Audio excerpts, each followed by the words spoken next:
Hey Luke, how's it going? Hey Yvonne, how's it going? It feels like forever since we've podcasted. I mean, it's been 2 weeks, but it feels like Hmm, forever since we've been on a podcast. I know I've forgotten what to do, if I'm honest. I've got baby brain. Right, because we took a 2 week break, right? Mhm. Because something super cool happened for your family. What was that? We said we gave birth. My wife gave birth to our second child, and we've just had a Yay. baby boy called Oliver George. Mm. So we're sincerely blessed to welcome our second little boy into the world, and extremely tired at the same time. So, it's blessings both ends. Yeah, it is. And, because, if people haven't noticed yet, if you're been a long-term listener, right? Luke is from the UK. We got that accent. Yvonne's from Canada.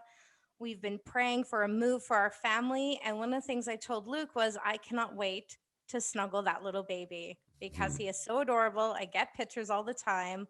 Well, that's going to be exciting. So, Mhm. um, I cannot wait for that. So, we're back into our podcasting, Go Us on the road to Damascus. And we have a really great guest with us today to kick everything off. We have Dr. Jessica Rothmeyer, and we're going to refer to her as Jess because we're friends and we can do that.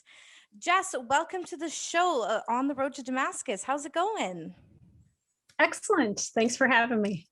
Oh, we are so happy to have you. You bring such a wealth of knowledge today, and I'm really excited to dive into that.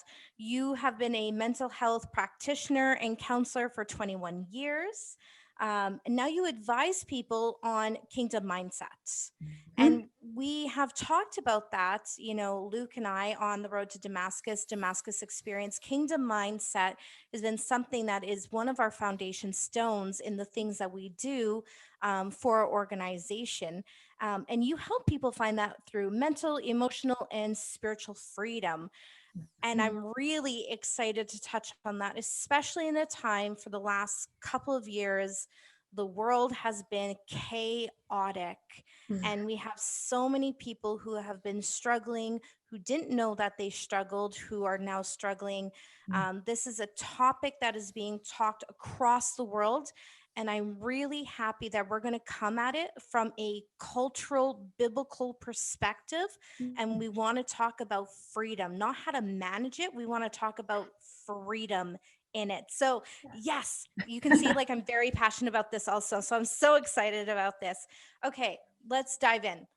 When did you get this burning passion that this was it? This is what I wanted to do. You have a story that you want to share. Can you share that with us? Sure, I'd love to. So, my original desire to be a mental health practitioner probably started even as a teenager. I was just naturally the person my friends came to for advice, even some adults at times, and they would just say, "You just have an old soul and you seem to have a lot of wisdom." So, it was more than just listening to people and validating their feelings. I really felt like I wanted to help people find truth, help people find healing. And then through the first probably half of my professional career, I was in a clinical context. So, really getting to interact with doctors, nurses, other psychiatrists, psychologists, but with that faith based perspective. God just lit something on fire inside of me to not be content with kind of what the world's expectation of counseling was. I just wanted people, like you said, to actually have freedom, not cope, not survive, but thrive and have that abundant life that Jesus came to give us. Mm, I love that. And it radiates through you. I can see the excitement in Oh, you, like freedom. Um, yeah. you mentioned briefly there in terms of it all began, you saw it in your younger self, okay? And people used to say, "Oh, you're an old soul." Um, why was that? What was just like in a younger years then? Were you a Christian? Did you feel God's freedom in a way? Like what was it like for you? When did you first taste and experience God's freedom? Mm. So I did grow up in a Christian home, but it was when I went to a teen retreat, tech together, encountering Christ when I was 15 years old, that really made that relationship with Jesus my own. And it was really there that it was a 3-day weekend event that I started to experience freedom. In my natural personality and tendency, I'm a firstborn, I'm an overachiever, I'm very performance driven. So, back in high school, straight A student, kind of stressed out all the time. So that was just really freeing for me to come to this place and start to understand my identity of how much I was loved for just being rather than doing. So it started this pretty much lifelong journey of freedom from striving and learning how to just live in that surrender place. Wow. I love that you bring that up. And it's really interesting because probably about 30 minutes before I got on here, I was talking to my firstborn.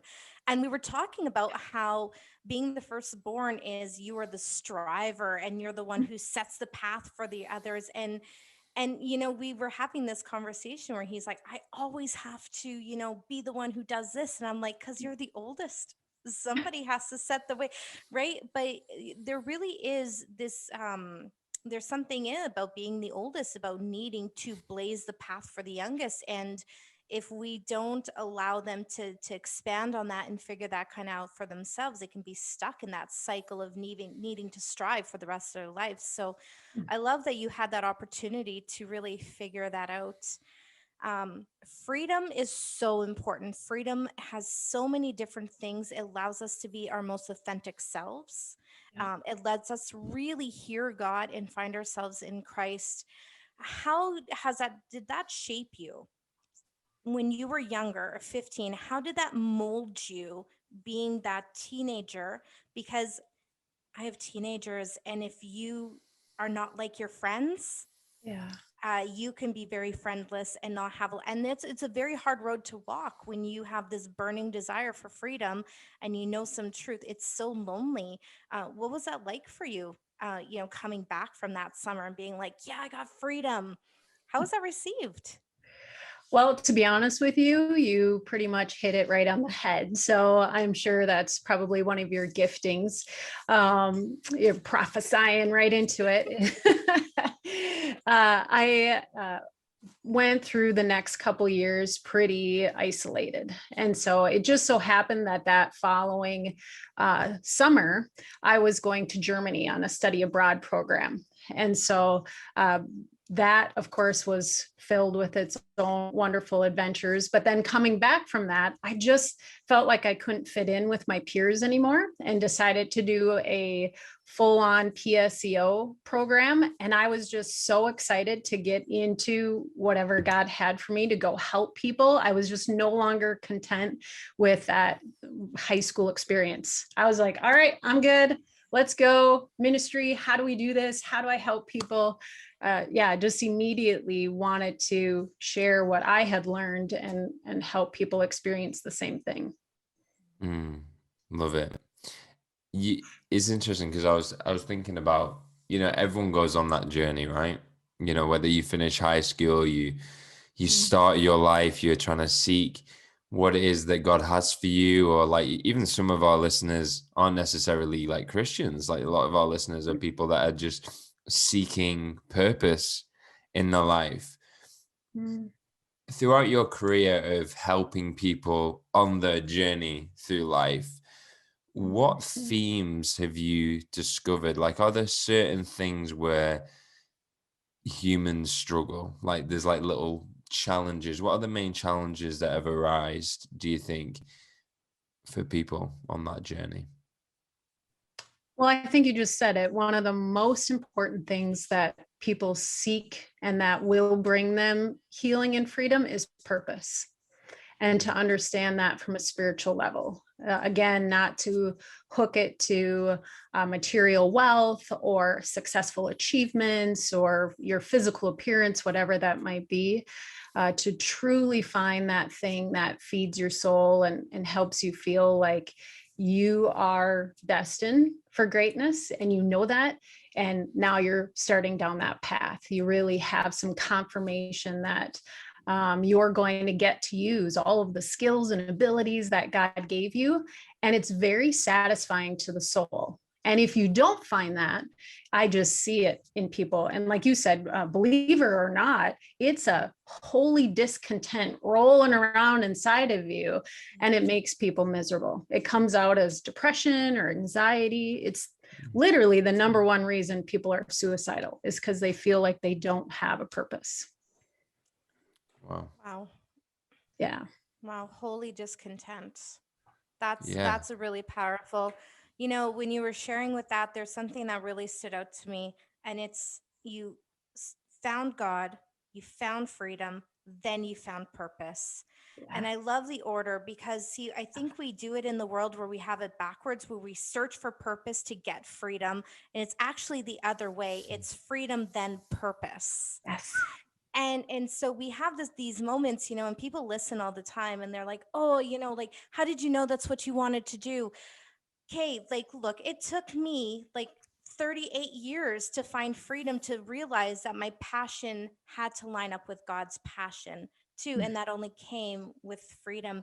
And I love that, and I love that so much, and I love hearing that you're teaching people this. So how do you teach people this kingdom mindset? So you found freedom, and you found this passion, and you found this purpose. How are you teaching people this? Because I tell you, there's this market right now, and it's saturated, and you're spending thousands and thousands and thousands of dollars to just taste that little bit of freedom. And it's not enough, because it's not giving you everything you need. And then all of a sudden I hear somebody like you come along, and it's like, where did this come from? What is happening here? Like, this is giving me something that I've been missing. Like, my spirit is understanding that. Mm-hmm. How are you teaching people this? Because this is gold right here. Oh, thank you. Well, to be honest with you, it usually starts with the ways that they're unhappy, right? That's why we seek counseling in the first place. There's something in my life, whether it's a relationship or something about myself that I don't like. So I'm going to go to a counselor and see if they can help me figure that out. And so as I listen to my clients over the years talk about very similar issues, like we said, it might be about purpose. It might be trying to fill the hole in your soul, which we know can only be filled by Jesus. Whatever those issues are, I will ask them to explain them the best they can, and then start to reflect. What has the world taught you? What have your parents taught you? What do you observe kind of in society today? And is there freedom in that? Is there healing in that? What are the things that you've tried and they're probably not working, or you wouldn't be here, right? And so then we would take each of those examples and reflect that then into kingdom thinking. And believe it or not, it's so fun. I've worked with all demographics throughout my career. Like I said earlier, in my first 10 years, it was very clinical practice. And so a lot of non-believers came to see me. And when you start to talk about kingdom principles, it just is freeing, no matter if you have that relationship with Jesus or not. And then through that teaching, they start to hunger and thirst for righteousness. And then they meet Jesus in the midst of it. So it's so fun. As you can tell, I just get all excited. I haven't done counseling in over 2 years, and I still am just so grateful for that experience. I love it. So you mentioned something there, which was, taking people's experience, or, I always say that, if we don't start discipling nations, they're being discipled anyway through the world, through experiences, through parenting, all these things.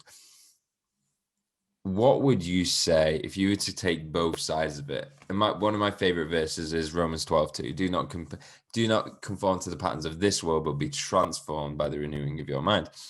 It's my favorite thing, because it's this sense of where God says, don't conform to this world, but transform into the kingdom, like the kingdom way of thinking, the kingdom way of believing. What is that, Jess? What's the kingdom? Like, what is the kingdom compared to the world that the majority of us grow up in, believing that we're meant to find freedom in this world? If I could say it in one theme, because of course there's lots of different kingdom principles, but I would say the most important one is the difference between self and serving others. So the world we live in teaches self. And when you go to counseling, or for myself, as I went to graduate school, that's what you focus on. So it's self-affirmation, self-talk, self-care, self-awareness. It's very much the focus on self. And then somehow by focusing on yourself, you're going to find your healing. But I did not find that to be the case. In fact, the more we focus on self, the more miserable we become, especially in our mind. So when we teach on the kingdom, it's always about others. How do you serve others? How do you love others more than yourself? And Jesus set that example for us perfectly. And that's where true health and vitality lies. And how hard is it to find that truth when we are trained by the world? And now add social media into that mix, where we constantly take pictures of ourselves. They're called selfies. And, everything we talk about is our own opinion and how we think and how we feel, and trying to promote that. Yeah, it's left us in a very dire place, mentally and emotionally. Wow. It's a breath of That's a fresh air, lot. isn't Like it? I know, it's like, whew, yeah, it's crazy because you can fall into that really fast. Yeah. You can fall into that really fast. Even somebody, you spend your time with God and in the Bible and you do that, and all of a sudden it's like, oh, I need that self-care, my time, right? Mhm. And the thing is that if you are not surrounded with a community of people who are reminding you that the community is to serve the community and not yourself, the world will affirm it's okay to do that. Yes. It's okay to take that time, after that, and take those 3 weeks off and just lay around and do nothing. And it's okay for that. And while there's some truth in that, but there is a lot of truth when you serve other people. The reward, I really feel, is double what you get back, because it's a healing process for you at the same time. So that's really eye-opening. Now I'm looking at the world a little bit different, so I'll have to get back to you on some of that stuff. That's really good. So you have a book that I didn't mention at the beginning, and I wanted to bring it up. It's called "It's Time for a Revolution." Mhm. And I love the name of that. It came out on March 18th. And basically, your book is all about the strongholds and the oppressions of the world, and how that impacts us.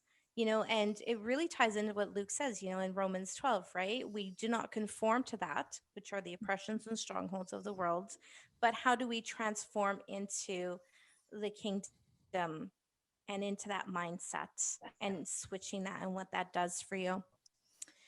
Have you ever encountered a moment where people just had this radical change? Like, I want to hear a story about this radical change in people and how that really affected them, because I bet you it changed everything about them, but then changed their whole world too. Yep.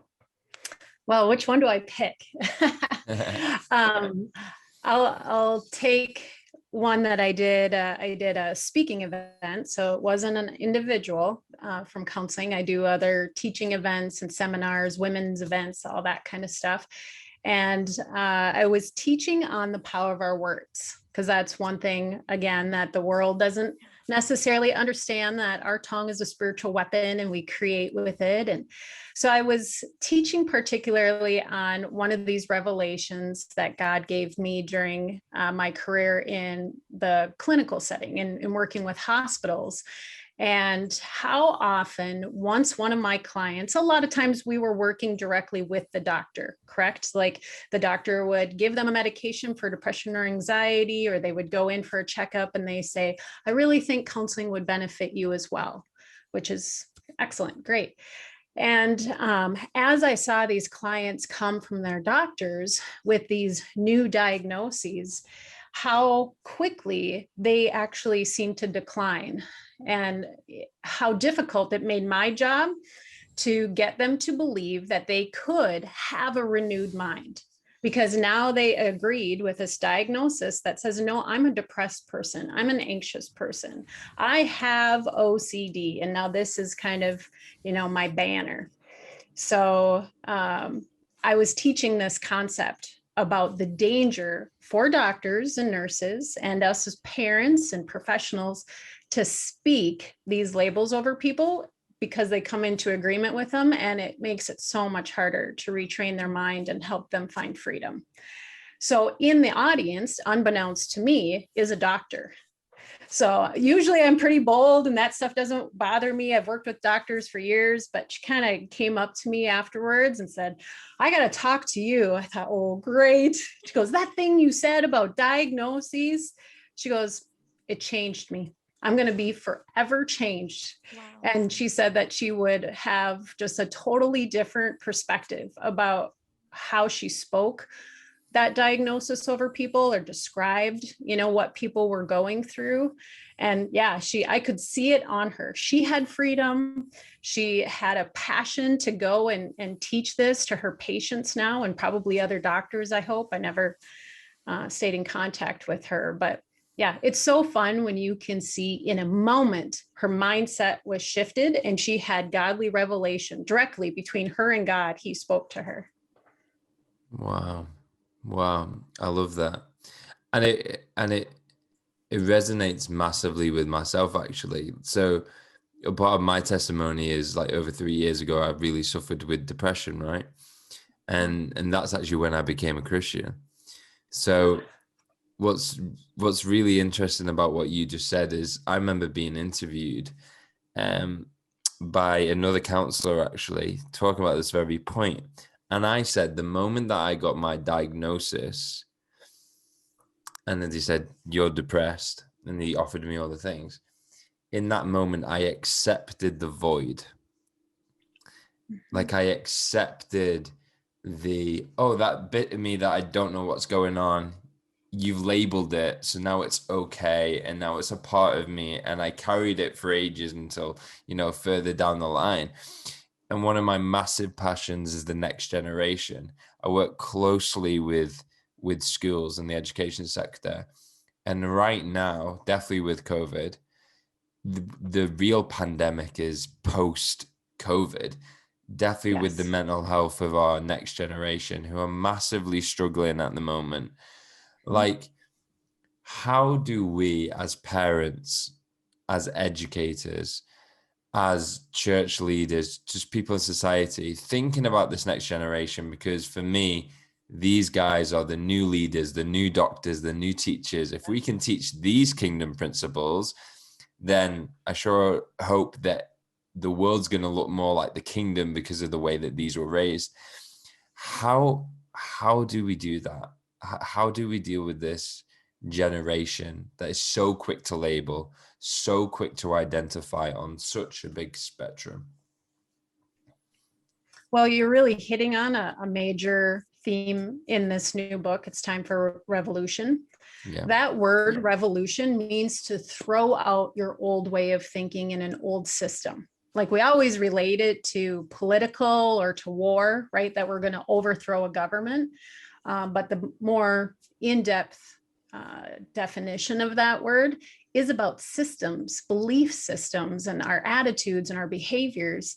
And something that radically changed, this is part of my professional testimony, radically changed the direction of how I counseled, and then the acceleration of how I saw people find freedom and permanent healing, was to no longer try to commingle kingdom values, kingdom principles, and the world. And I was doing that because I wanted to help people so desperately that I thought, if I can take these things that I know are slightly true and then, put a little Jesus on it, teach them about the kingdom, maybe they'll have a breakthrough. And it was probably 7 or 8 years ago that I kind of got reprimanded by the Lord. And he brought to mind James 1:6, and you cannot be double-minded. A double-minded man cannot be blessed. And so your question about this next generation is, we have the opportunity, because they're not totally bought into the world. In fact, they've seen a lot of things they question in the last couple of years that are very deceptive, and they're open to new ways and truth because they're kind of sick of it.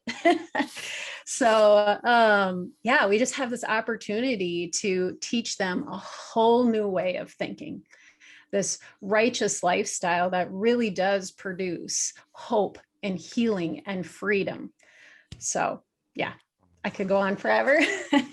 Now, practical tools for you have to kind of go in depth, and I hope to have all kinds of training curriculum actually for schools in particular is what I hope to really speak to in the next couple of years.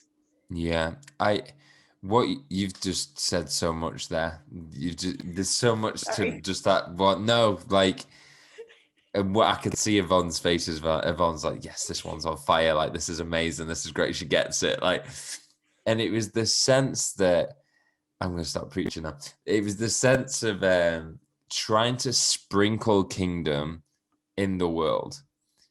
Like that's just what we see from like the church at the moment, really, isn't it? This sense of, oh, hey world, like add a little bit of Jesus, like just dress it up rather than this full, no, this way, that way, polar opposites, make a choice. And I agree with you. This next generation are looking for a new way because they hate the one that they see.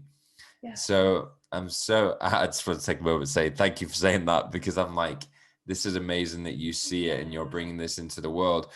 One thing I will mention, though, I mentioned at the beginning, so now you've come away from your professional kind of one-to-one stuff, and now you're advising people. Have you now took the kingdom into the world, and do you now kind of work within that marketplace in terms of like, hey, I've got something different, totally different to what's tried, and what's been the fruit of that?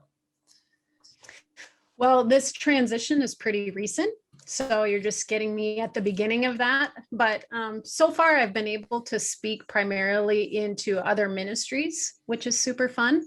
That's something that has been prophetically spoken over me, is that I will help to heal those that are in leadership positions, particularly in churches, ministries, even government. And as they heal, then of course they can go on to have more success in their ministry and help others heal. And that is what I believe this second season of my life is all about, is bringing that healing to the masses through other healing practitioners, influencers, leaders globally, because then that trickles down. And that's, I wish I had someone who told me some of this stuff earlier on in my, profession. So really hoping to have that opportunity to speak to other anyone in the healing practitioner area, to give them very practical skills and resources to teach kingdom and help people find freedom. Wow. There's just a lot. It looks like, oh, I see Yvonne's face. Yeah. Because I was thinking of that song, I got a river of life that runs through, that one, a river of life that runs through me.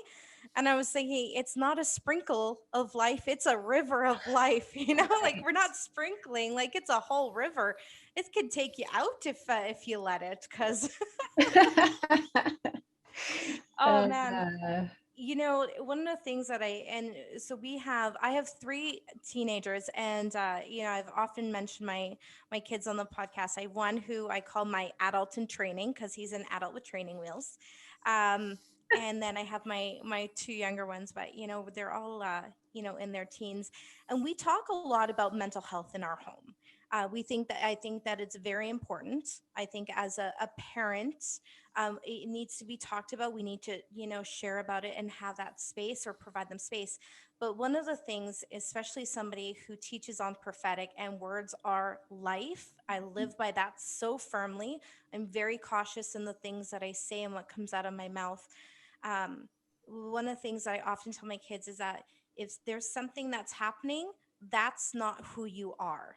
That's just the season you're in right now.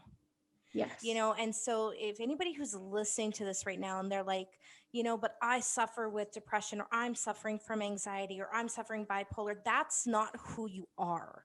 You are not depression. You are not bipolar. You are not anxiety.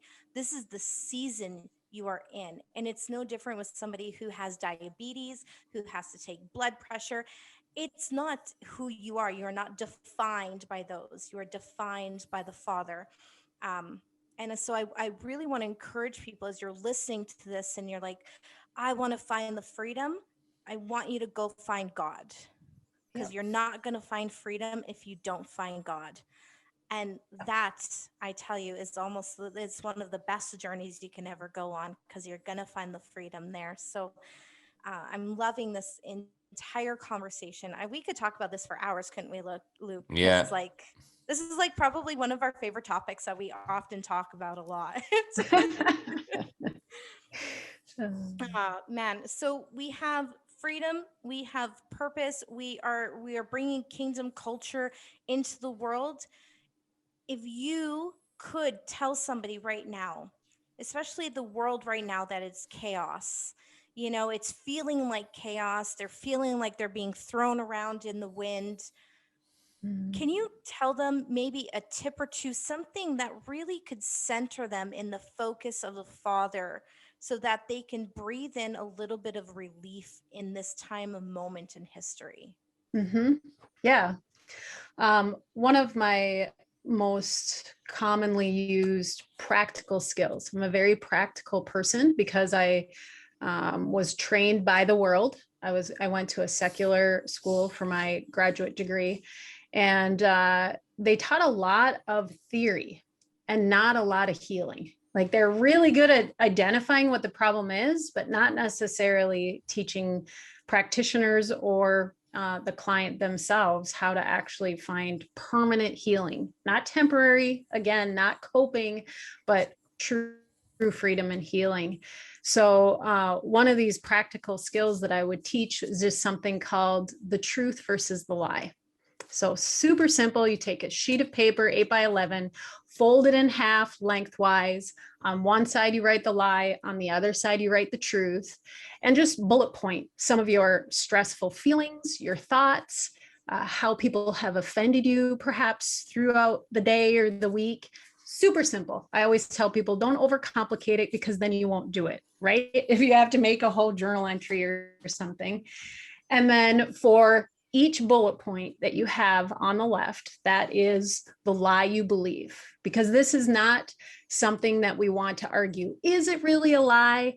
If it's causing you to be miserable, if it's distracting you from godly purpose, if it's preventing you from being your, best version of yourself, it's a lie.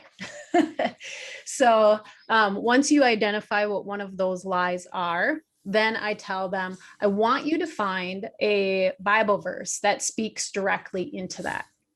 And that's something that I have not seen many people do well as far as healing practitioners. A lot of times they'll just say, well, what do you think the positive would be? How do you think you should act or feel, right? And then we allow people to have their opinion, which is just really not that helpful. Sorry. We are wounded people through a tainted lens.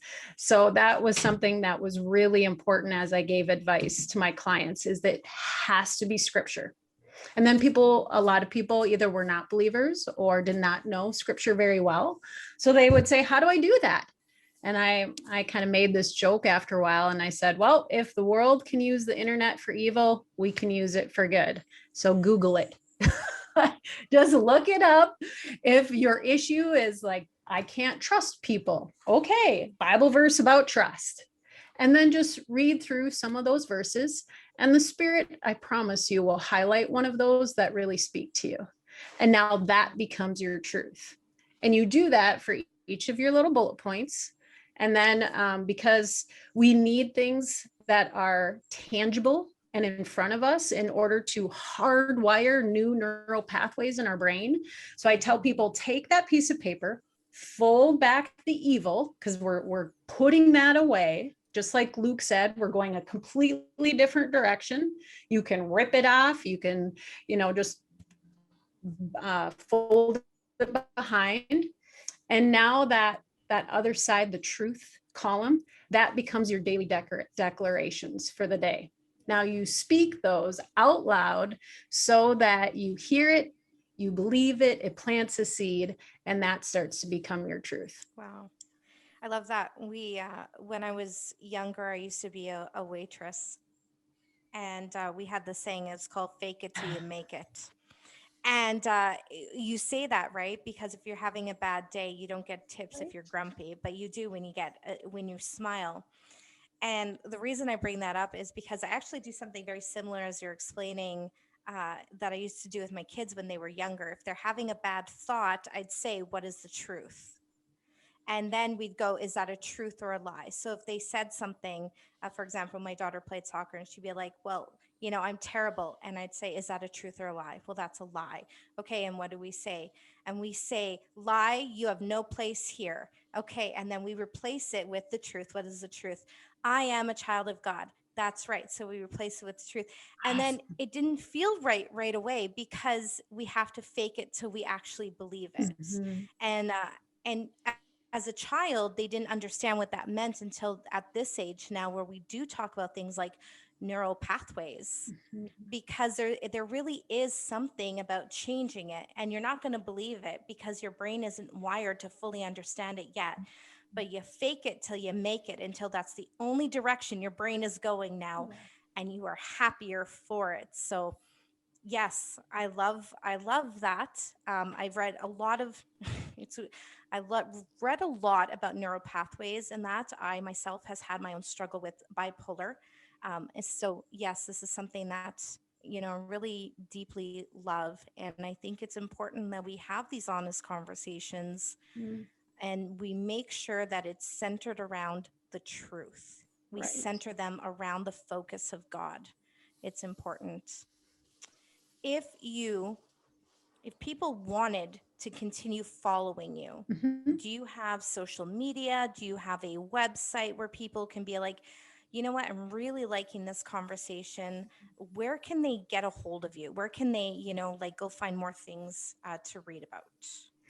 So again, this next transition or the official Kingdom Mindset Ministry is fairly new. And so pretty much everything is either new or under construction. But my website is kingdommindset.global. And I do have a link on there to my Teachable website. And so I do have 7 online classes that have little mini videos and reflection questions on some of those more basic issues that people seem to struggle with, like who is God and why is it a mystery? And what does it mean to have the mind of Christ? Things like that. So they could access that. I do have a fairly new podcast on Spotify and Apple. And it's just called Kingdom Mindset. And you'll probably have to add Jessica Rothmeyer in there, because I did see there was a couple other Kingdom Mindset podcasts. But yeah. And then, of course, I have my new book, It's Time for a Revolution.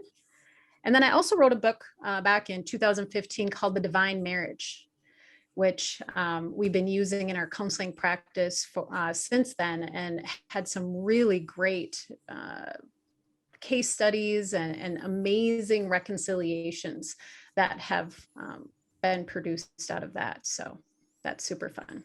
And then I have another book coming out probably in about 4 weeks, and it's called Modern Day Holy Woman. So really, it's sorry, guys, just for Yeah. women at this point. We'll have to do modern day holy man sooner.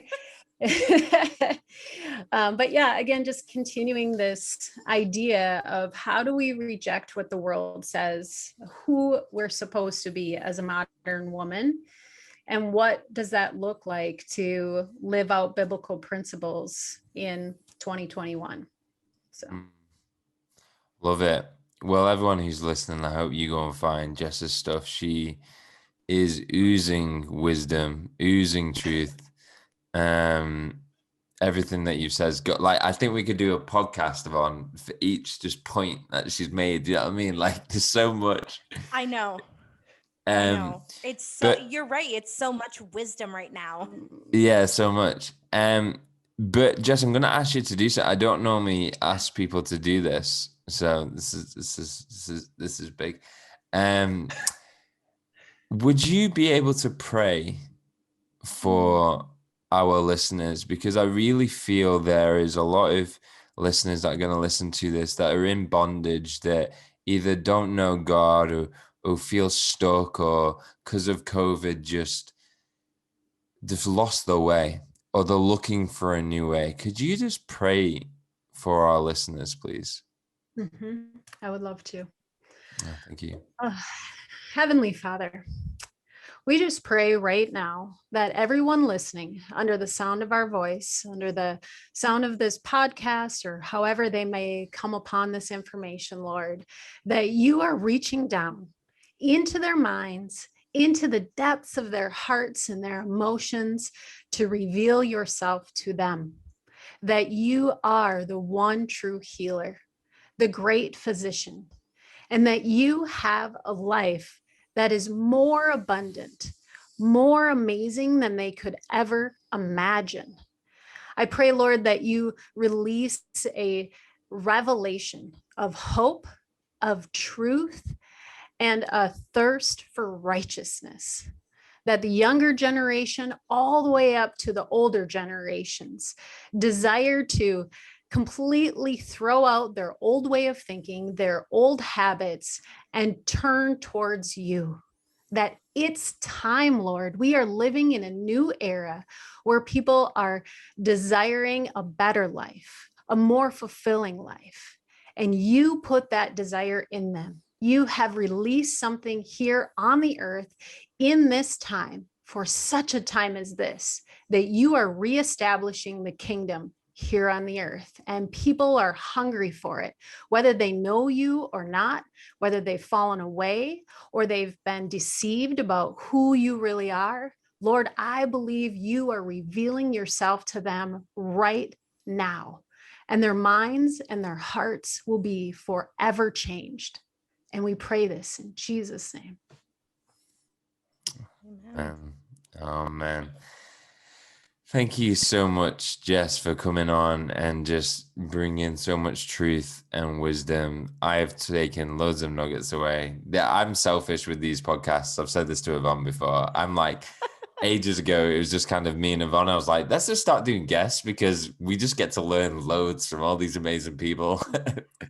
Yeah. And you've given me so many nuggets. So thank you so much for your time today. Excellent.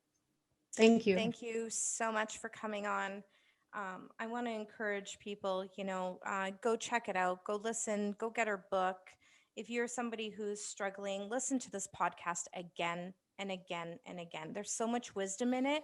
It's one of these podcasts that you're going to listen to and you're going to get fresh revelation, and then you're going to listen to it again and you're going to get some more revelation. Not because, we're saying that what we're doing is the best, but what we're saying is that there's God in so much of what is happening in the world now, that we can only see one perspective until we see another way. And then you get to see even further. So we're always learning, we're always seeking. That goes for all three of us who are sitting on this podcast now. Again, thank you so much for having, I was going to say for having us. Thank you so much Yes, for it coming feels on like. our show. Luke, thank you for having me. That's what you always say. I was going to beat you to that. Yeah. If you guys haven't already, go like our On the Road to Damascus on Instagram, Damascus Experience page. Check out some of the things that Damascus Experience is going to be doing this summer. We have some amazing things that we're ready to launch. We too are in the business of a kingdom culture and a kingdom mindset. So we're so excited to partner with other people who have that fresh revelation on them too. And yeah, we will see you again next week. Thank you, everyone. Bye. Bye.